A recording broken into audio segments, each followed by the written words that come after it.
paranormal experiences don't really work to a timescale, and therefore we invite you to listen to a Dark Minisode.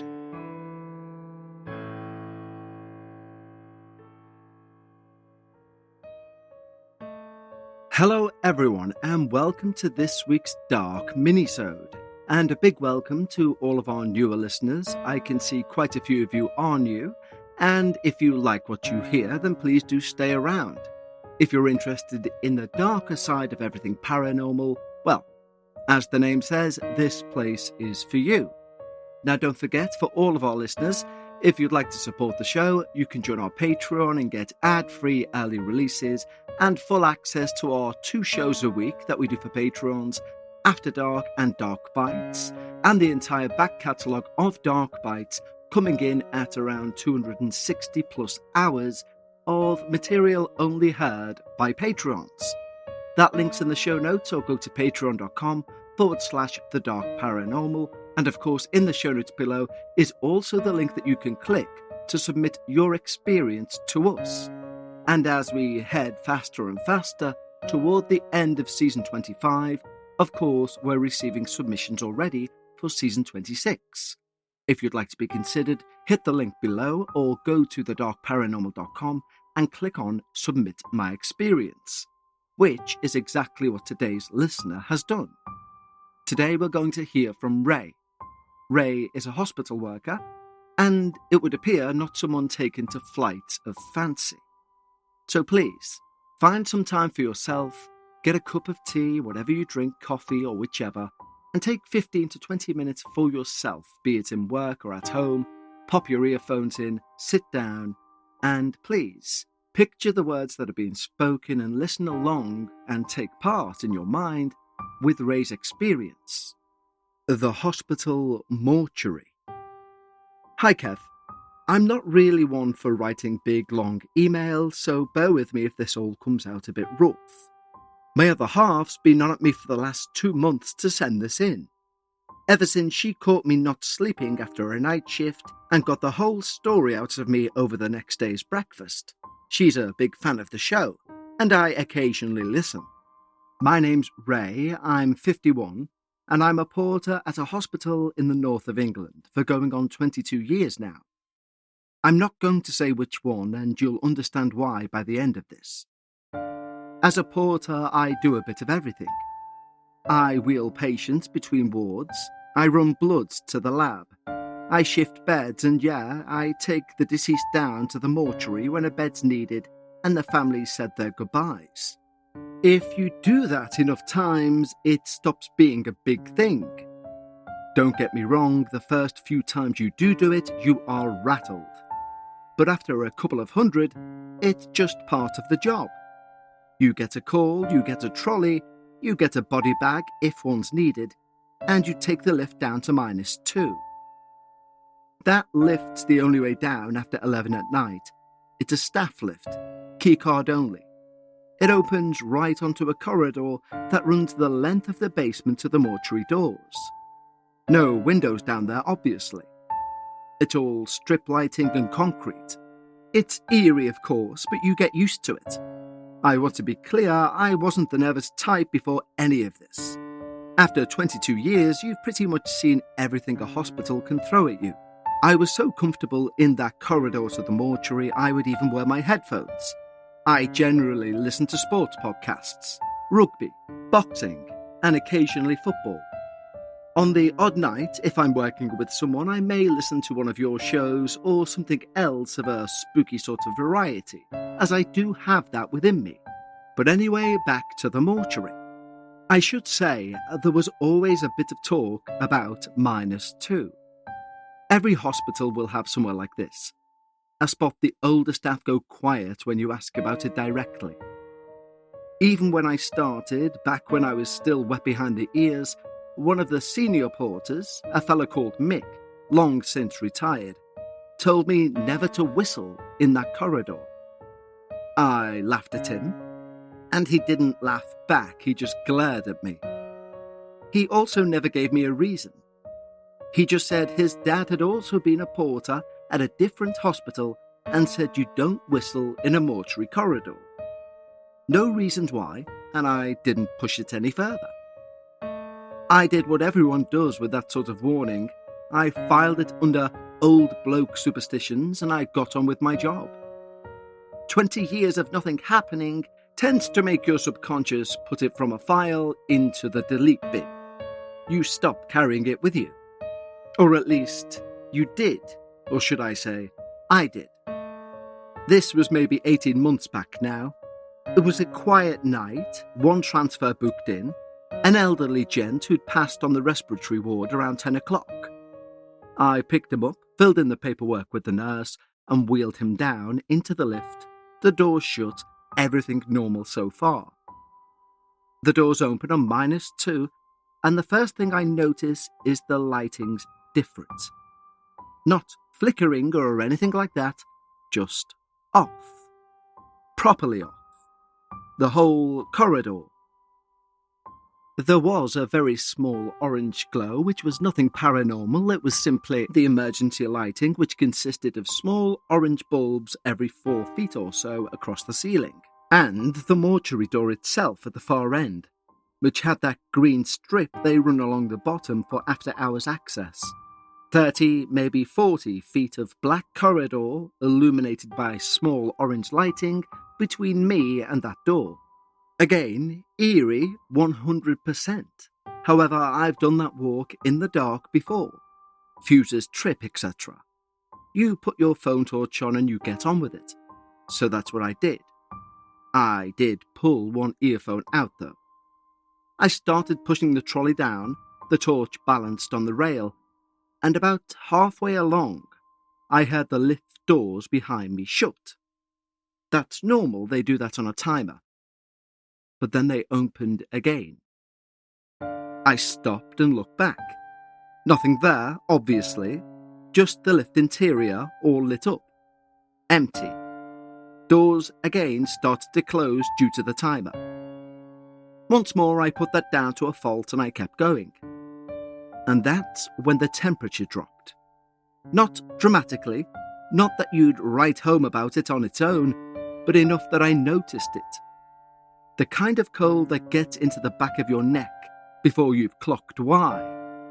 Basements are cold anyway, so again, I really didn't think much of it at the time. It's only when I look back, I line it up with everything else. I get maybe 10 feet further when the trolley gets heavier. And I don't mean gradually heavier. I mean, I have one push, it's rolling fine on old wheels that pull slightly left. Next push, it's like someone's put a brake on. I checked the brake and it was indeed off. I checked the wheels, nothing was catching. I put my weight onto it, properly leaned in the way you do when a bed's stuck on carpet or lino. And for a second it didn't move at all. I remember thinking quite calmly, that's odd. And then the calm went, and the fear came rushing behind. At that point, I gave the trolley everything I had, and at that point, it was like whatever had been resisting it just let go. The trolley rolled forward fast enough, I had to jog to keep hold of the rail. But here's the bit I've never told anyone, except for my wife. There's not much you can do about the money you have now. But if you want to do something about the money you could have tomorrow, Acorns wants to help. And with the Acorns Potential screen, you can find out what your money is capable of. Acorns is a smart way to give your money a chance to grow. It's easy. You can sign up in minutes and start automatically investing your spare money, even if all you have is spare change. Because Acorns grows with you. Whether you're just starting out or thinking about settling down, Acorns supports your big and small goals across every life stage. And the Acorns Potential screen shows you the power of compounding and how your money can grow over time. Plus, you can quickly adjust how much you're investing every day, every week or month to make sure you're building toward your goals. Acorns is an all-in-one. No more finance apps cluttering up your phone. With Acorns, you can invest, save, and give your money a chance to grow in one trusted place. I've had and used many financial applications, but the specific thing about the Acorns app I love is the potential screen. Of all the apps I've used, it gives me such a clear picture of the opportunities for my cash to grow. So sign up now and Acorns will boost your new account with a $5 bonus investment. Join the over 14 million all-time customers who've already saved and invested over $22 billion with Acorns. Head to acorns.com/darkparanormal or download the Acorns app to get started. Paid non-client endorsements. Compensation provides incentive to positively promote Acorns. Tier 2 compensation provided. Potential subject to various factors such as customers' accounts, age, and investment settings. Does not include Acorns fees. Results do not predict or represent the performance of any Acorns portfolio. Investment results will vary. Investing involves risk. Acorns Advisors LLC, an SEC registered investment advisor. View important disclosures at acorns.com/darkparanormal.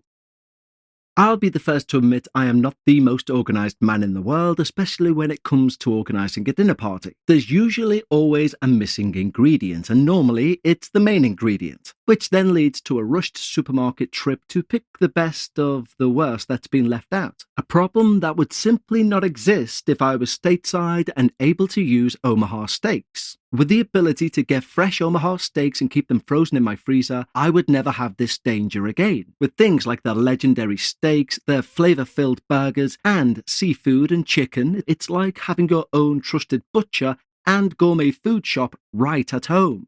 And you may think, can frozen delivery be this good? Well, yes. Omaha steaks are known for their meticulous aging process and vacuum-sealed individual packaging. And if you've never tried them before, start perfectly with the Burger Perfection Flight. The Burger Perfection Flight includes 4 pure ground versions of the following meats: filet mignon burgers, New York strip burgers, ribeye burgers, brisket burgers, and sirloin burgers. Try the Burger Perfection Flight at omahasteaks.com today. That's 20 premium steak burgers for just $79.99. And get $35 off with the promo code BEEF. That's omahasteaks.com, promo code BEEF for $35 off at checkout. Terms apply, see the site for details. When I let that trolley go, it started rolling on its own. But that's not the worst part. I heard breathing. And it wasn't mine. I was jogging alongside this trolley with my mouth firmly shut, focused on not losing my grip. This was a slow, even breath, right by my ear, on the side away from the trolley, like somebody walking close enough to keep pace with me and the trolley in the dark.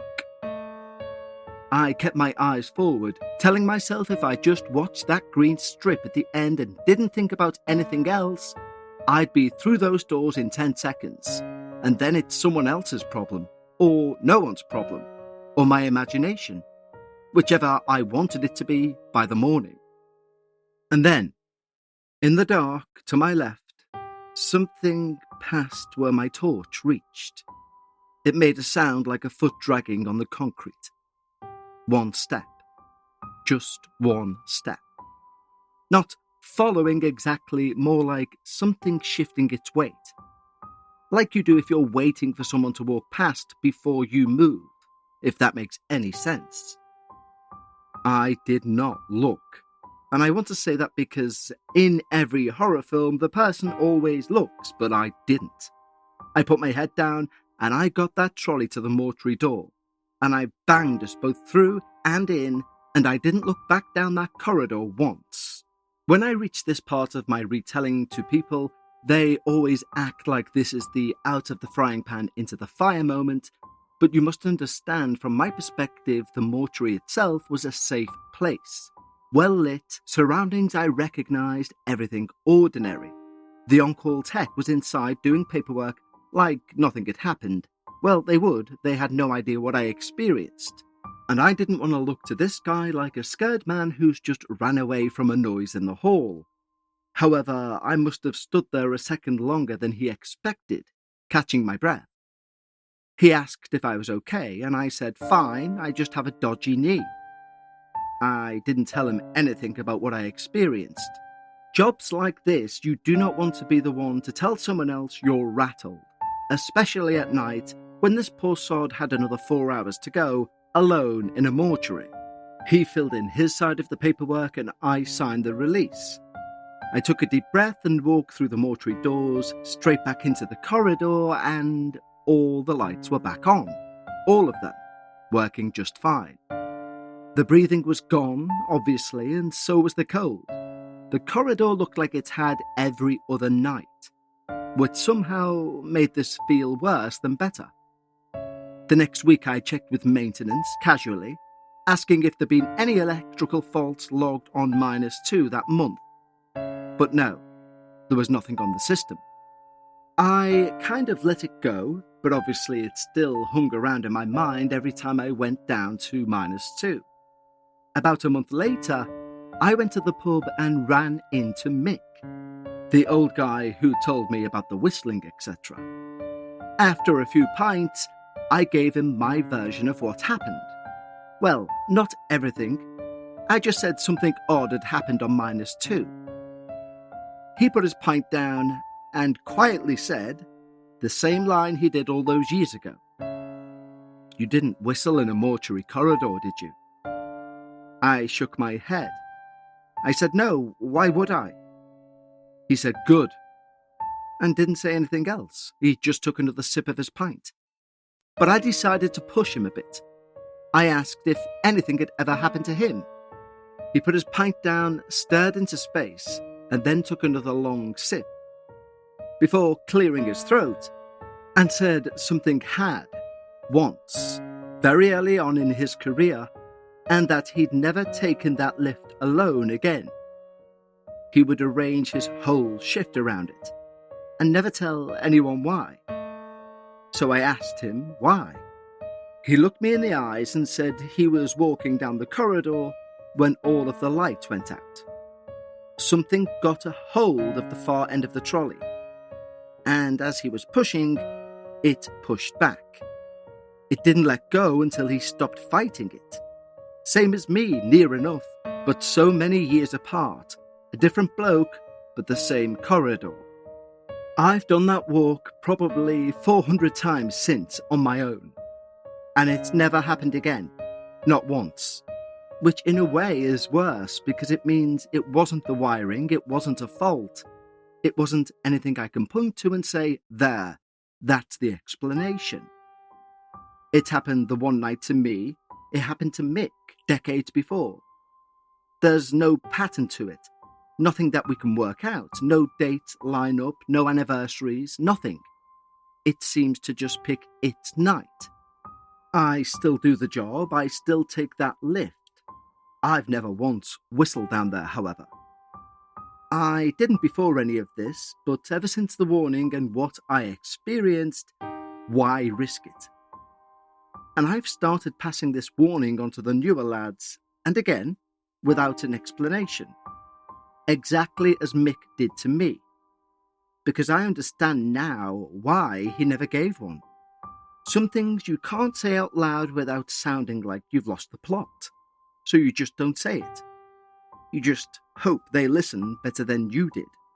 The one change I have made is as soon as I'm down there, my torch on my phone screen is ready to be pressed. And when I'm going down that corridor with the trolley, if it does ever get heavy again, I've told myself I won't stop to check why. I'll push my hardest and keep going, keeping my eyes on that green strip until I get through those doors. And whatever's waiting behind me in the darkness can have the corridor to itself once I'm safe inside the mortuary. Feel free to use this on your show if you feel it's good enough. Many thanks, Ray. Well, Ray, thank you so very much for such an absolutely amazing minisode for this week.